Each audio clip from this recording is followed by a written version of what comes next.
Good morning students. अच्छा, पिछले video में सबसे पहला वीडियो में ठीक है, मैंने आपको एक क्वेश्चन दिया था ये वाला, ठीक है। और मैंने ये भी बोला था कि जब आप IV and VI graphs for ohmic conductors या फिर आप क्या है relation between resistance and slope angle को अच्छे से समझ जाएंगे तो आप इस सवाल को खुद बना सकते हैं, ठीक है। मुझे आशा है कि आप लोगों ने ट्राई भी किया होगा और बनाया भी होगा, फिर भी मैं एक अपनी तरफ से आपको समझा देता हूँ, ठीक है। ध्यान दीजिए।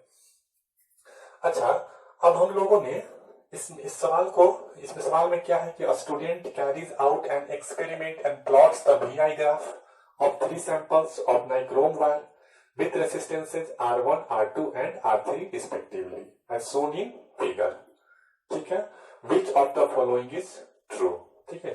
चारों में से कौन सा जो है सही है ये पूछ रहा है, ठीक है।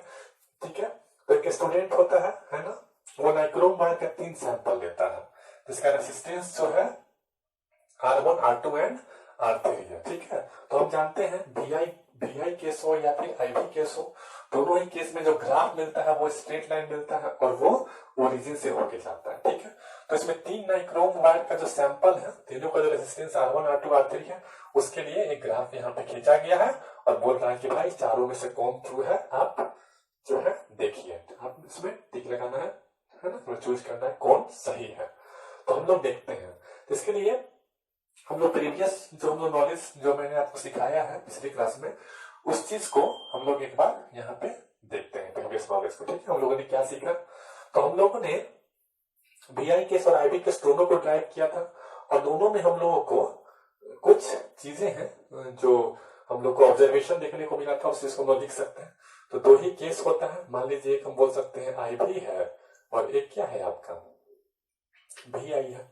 तो आईवी केस में ठीक है, मान लीजिए कि हम कुछ इस तरह से लिखते हैं, ठीक है, और यहाँ पे हम कुछ इस तरह से लिखते हैं, ठीक है,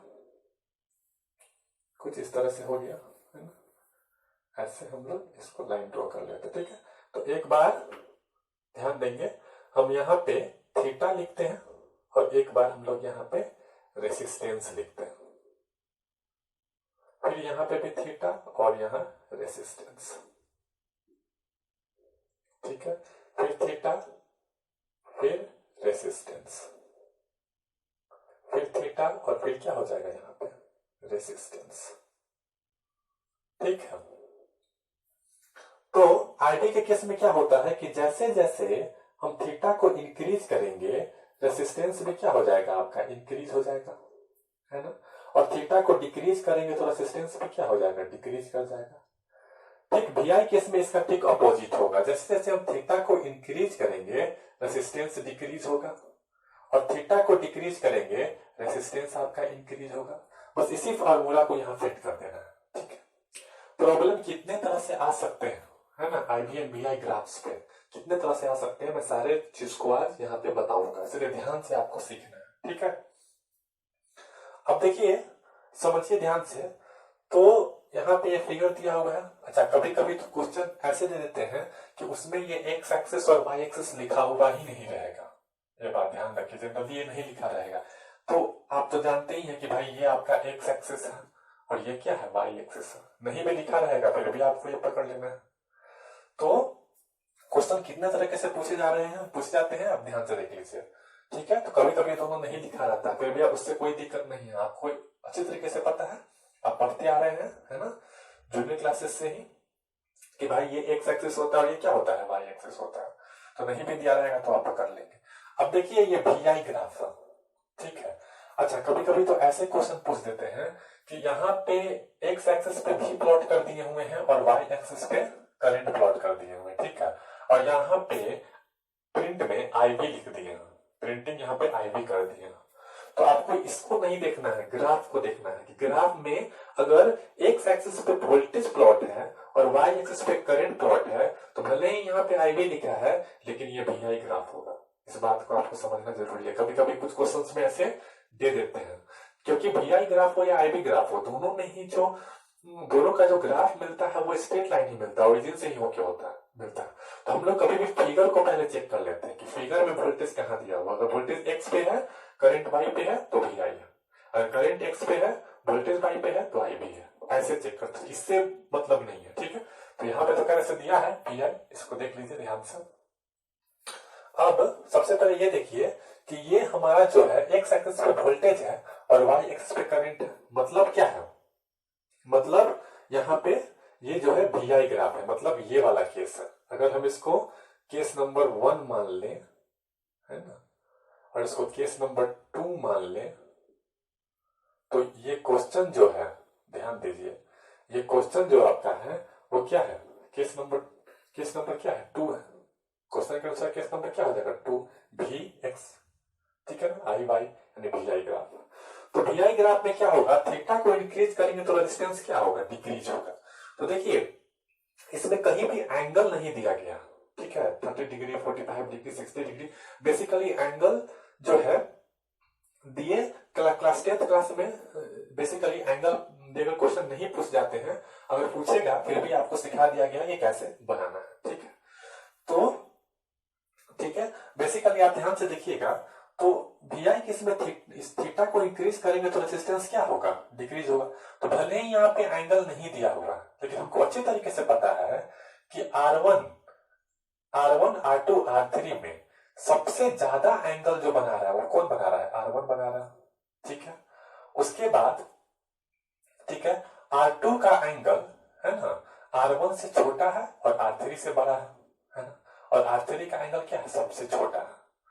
तो जैसे जैसे थीटा की वैल्यू इंक्रीज होगी रेजिस्टेंस डिक्रीज होगी, यानी वी आई केस में जो रेजिस्टेंस का जो आपका ग्राफ मिल रहा है, जिसका एंगल जिसका जो थीटा का जो वैल्यू है जो सबसे अधिक होगा, उसका रेजिस्टेंस क्या होगा, सबसे कम होगा, है ना।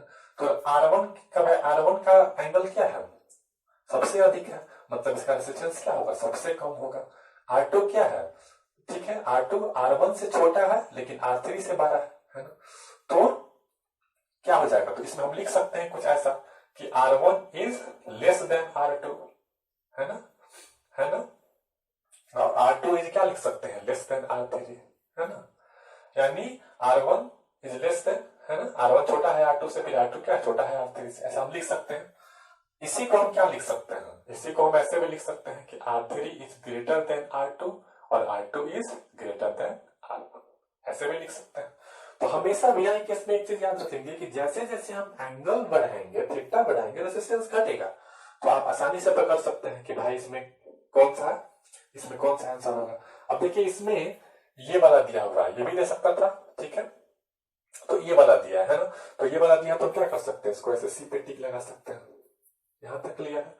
मान लीजिए अगर इसी क्वेश्चन में यहाँ पे वी आई नहीं देके आई भी ग्राफ दिया होता, ठीक है, या फिर वहां पे कुछ भी लिखा हो, यहाँ पे अगर वोल्टेज की जगह पे मान लीजिए यहाँ करंट दे देता, वोल्टेज की जगह पे क्या दे देता है, करंट दे देता, ठीक है, और आपका यहाँ पे मान लीजिए वोल्टेज दे देता, कुछ इस तरीके से दे देता, है ना, वोल्टेज दे देता, ठीक है।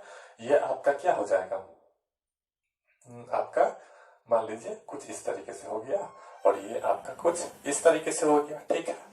तो ऐसे कंडीशन में ये जो ग्राफ हो जाएगा करंट एक्स एक्सिस पे या वोल्टेज वाई एक्सिस पे, यानी आई भी हो जाएगा, मतलब केस 1 हो जाएगा। और आई भी के केस में थीटा बढ़ाते हैं तो रेजिस्टेंस बढ़ता है, थीटा बढ़ाएंगे तो क्या हो जाएगा, रेजिस्टेंस बढ़ेगा, और थीटा घटाएंगे तो रेजिस्टेंस घटेगा।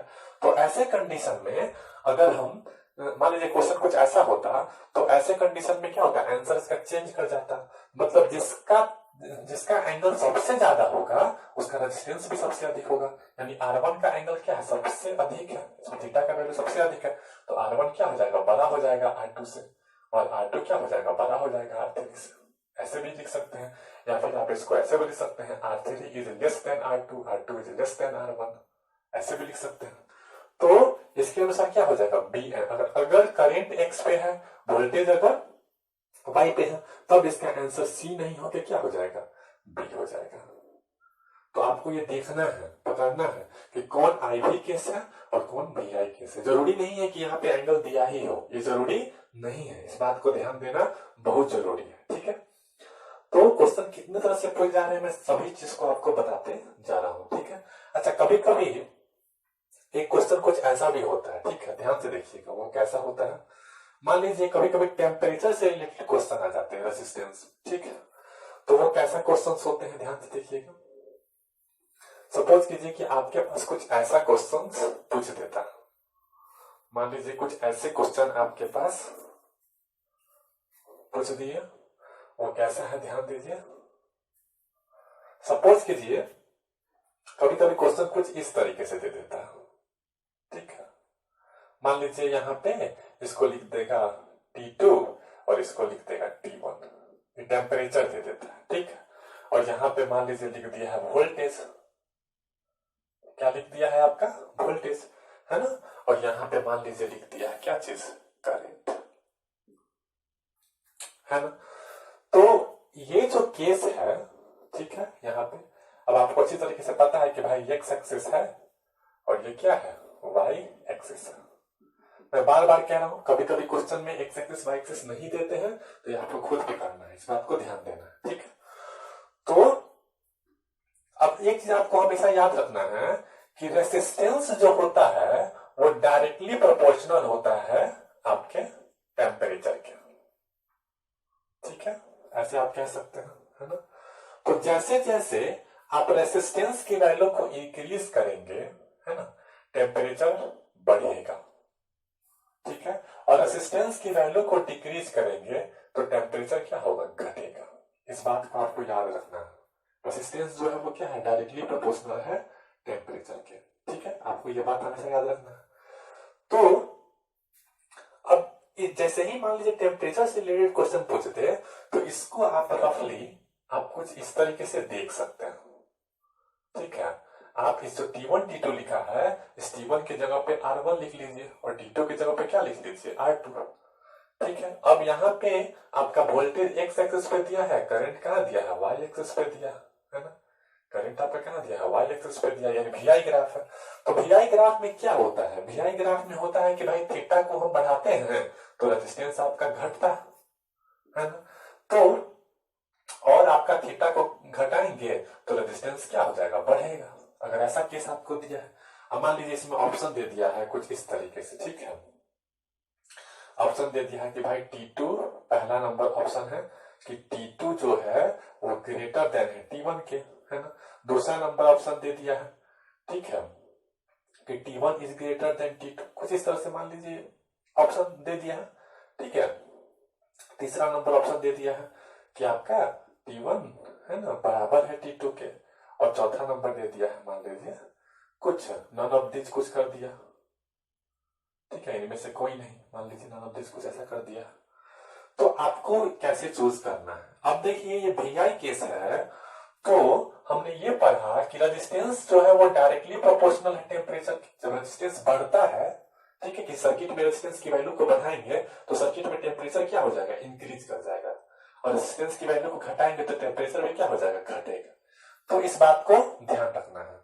अब देखिए, अब मान लीजिए कुछ ऐसा क्वेश्चन दिया है और ये VI केस है, तो VI केस में क्या हो जाएगा, जिसका थीटा को बढ़ाएंगे तो रेजिस्टेंस क्या होगा, घटेगा, है ना। तो R2 का थीटा क्या है, ज्यादा है R2 का एंगल, जो एक्स एक्सिस के साथ जो एंगल बना रहा है, ठीक है, इसका स्लोप जो है, ठीक है, तो इसका एंगल क्या है, R1 से अधिक है, ठीक है। तो R1 से इसका एंगल क्या है आपका, अधिक है ना। तो ध्यान दीजिएगा, तो थीटा, चूंकि यहाँ पे थीटा R2 का ज्यादा है तो R2 क्या हो जाएगा, लेस देन हो जाएगा R1 के, है ना।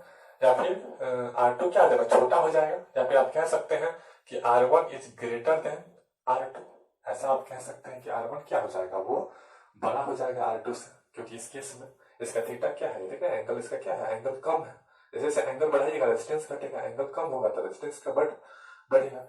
तो R1 क्या हो जाएगा, बड़ा हो जाएगा R2 से। तो ऐसे केस में क्या हो जाएगा, T1 बड़ा होगा T2 से। इस केस में आप देख सकते हैं, क्योंकि रेजिस्टेंस बढ़ेगा तो टेम्परेचर क्या हो जाएगा आपका, टेम्परेचर, रेजिस्टेंस जब बढ़ता है तो टेम्परेचर भी क्या होता है आपका, बढ़ता है। तो निश्चित है कि R1 है, R1 का रेजिस्टेंस ज्यादा है तो उसका टेम्परेचर भी क्या होगा, ज्यादा होगा R2 के टेम्परेचर से, है ना। तो इसीलिए हम इसमें क्या T1 इज ग्रेटर देन क्या लगा देंगे, T2, है ना। या फिर T2 इज, यहाँ पे ऐसे T2 इज, यहाँ पे लिख सकते हैं कि T2 is less than T1, ऐसा भी लिख सकते हैं, ठीक है। ये चीज समझ में आ गया। अच्छा, ऐसा भी पूछ सकते हैं, मान लीजिए कि अगर ये करंट यहाँ पे हो जाता, सपोज कीजिए कि यहाँ पे करंट आई हो जाता, ठीक है, और यहाँ पे वोल्टेज हो जाता। यहाँ पे क्या हो जाता है आपका, जैसे देखिए वोल्टेज भी ऐसा हो जाता। तो ये अब कौन सा केस हो गया, आईवी केस हो गया। तो आईवी केस में क्या होता है, थीटा और आर, थीटा बढ़ाइएगा तो रेजिस्टेंस बढ़ेगा, थीटा घटाइएगा तो रेजिस्टेंस घटेगा, है ना। और हम ये भी जान चुके हैं कि resistance is directly proportional to temperature. जिस सर्किट में रेजिस्टेंस की वैल्यू को बढ़ाएंगे टेम्परेचर उस सर्किट में बढ़ेगा, है ना। रेजिस्टेंस की वैल्यू घटाएंगे टेम्परेचर घटेगा। तो कुछ इस तरह का क्वेश्चन मान लीजिए आपके पास आ गया है, ठीक है। तो ऐसे केस में ध्यान दीजिएगा, ऐसे केस में हम कैसे बनाते हैं। तो ऐसे केस में इसका आंसर निश्चित है, क्या हो जाएगा, बदल जाएगा। तो जिस, अब ये T2 है, ठीक है, अब इसी T2 को, है ना, हम लोग मान लीजिए कि कुछ इस तरीके से बना ले कि भाई ये R1 है, ये क्या है, R2 है, ठीक है ना। और ये आपका I है और ये क्या है आपका V है, IV केस है, X है और Y है। तो IV केस में क्या होगा, जिस यहाँ पे जो रेसिस्टेंस है R1 जो एंगल बना रहा है, जो स्लोप है, जो एंगल X एक्सिस बना रहा है, ये क्या होगा, अधिक होगा R2 से, ठीक है। तो निश्चित है कि R1 का जैसे जैसे एंगल बढ़ेगा IV केस में, रेजिस्टेंस की वैल्यू बढ़ेगी। तो जब रेजिस्टेंस की वैल्यू बढ़ेगी तो टेम्परेचर बढ़ेगा, तो टेम्परेचर बढ़ेगा तो अगर, सॉरी यहाँ पे हम T2 लिए तो ये R2 हो गया, ये R1 हो गया, ठीक है। तो R2 का एंगल क्या है, R1 से अधिक है। तो R2 का चूंकि एंगल अधिक है, R2 का एंगल अधिक है, तो रेजिस्टेंस में क्या होगा, इसका अधिक होगा। जब रेजिस्टेंस अधिक होगा तो टेम्परेचर क्या होगा, अधिक होगा। किससे, T1 से। तो T2 क्या हो जाएगा, ग्रेटर देन हो जाएगा T1 के। T2 क्या हो जाएगा, यानी पहला नंबर आंसर हो जाएगा, ठीक है। तो ये टेम्परेचर से रिलेटेड क्वेश्चन है, ये बात आपको ध्यान देना है, ठीक है। इसको नोटबुक में आप लोग लिख लीजिए और अच्छे से जितना भी थ्योरी आपको पढ़ाया गया है उसको रिवीजन कर लीजिए, ठीक है।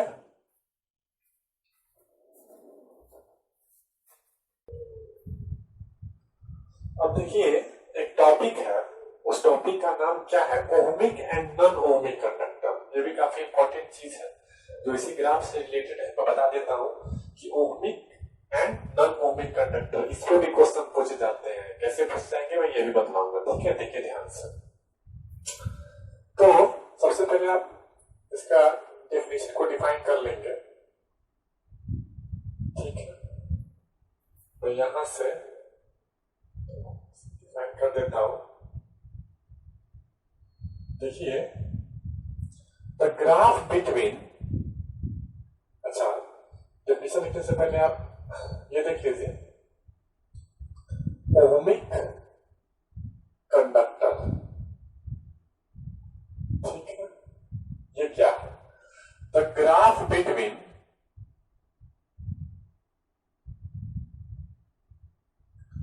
V एंड I, यानी पोटेंशियल डिफरेंस एंड करंट, ठीक है, इज अ स्ट्रेट लाइन, ठीक है, पासिंग थ्रू द ओरिजिन, ठीक है। इसके लिए आप ऐसे भी पढ़ भी चुके हैं, फिर भी एक बार देख लेते हैं। तो ये हमारा मान लीजिए ग्राफ है, ठीक है, मान लीजिए, है ना। तो सपोज दैट हम यहां बोल देते हैं, ठीक है, ये भी हो गया और ये क्या हो गया, आई हो गया। तो इसमें जो ग्राफ मिल रहा है हमारा, वो क्या मिलेगा, स्ट्रेट लाइन, जो कि ओरिजिन से होके जाएगा, ठीक है। तो ये ओहमिक कंडक्टर के लिए हो गया। अब आता है नॉन ओहमिक कंडक्टर। ये क्या चीज है, इसको भी आप समझ लीजिए, ठीक है। नॉन ओहमिक कंडक्टर, ठीक है। जैसे द ग्राफ बिटवीन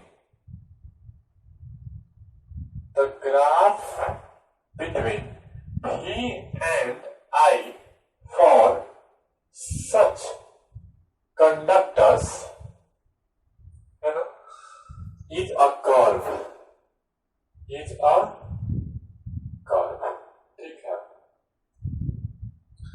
तो ऐसे स्थिति में ध्यान दीजिए, जैसे V है और यहाँ पे आई है, ये ओरिजिन आपका ओ है, तो कर्व जो आपका स्थिति होगा वो कभी भी अगर नॉन ओमिक कंडक्टर के लिए ग्राफ बनाने को पूछेगा तो द ग्राफ बिटवीन बी अर्थात potential difference and current I for such conductors is a curve. तो हमारा जो ग्राफ होगा वो क्या होगा, कुछ ऐसे कर्व बनेगा, ये बात ध्यान देना। तो कभी कभी ऐसे एग्जाम में क्वेश्चंस आ जाते हैं कि भाई ओमिक कंडक्टर के लिए फिगर बनाएंगे तो ग्राफ ड्रॉ कीजिए। तो आप ये जानते हैं कि भाई ओमिक कंडक्टर में जो ग्राफ होगा वो हमेशा पोटेंशियल डिफरेंस और करंट के क्रॉस होगा और स्ट्रेट लाइन होगा, वो ओरिजिन से होके जाएगा। लेकिन जब भी नॉन ओमिक कंडक्टर के लिए पूछे तो आप कुछ ऐसा फिगर कर्व टाइप का बना देना है। किस टाइप का बना देना है, कर्व टाइप का। The graph between V and I for such conductors is curve. तो यही है आपका ohmic conductor and non ohmic conductor के लिए जो ग्राफ था मैंने बता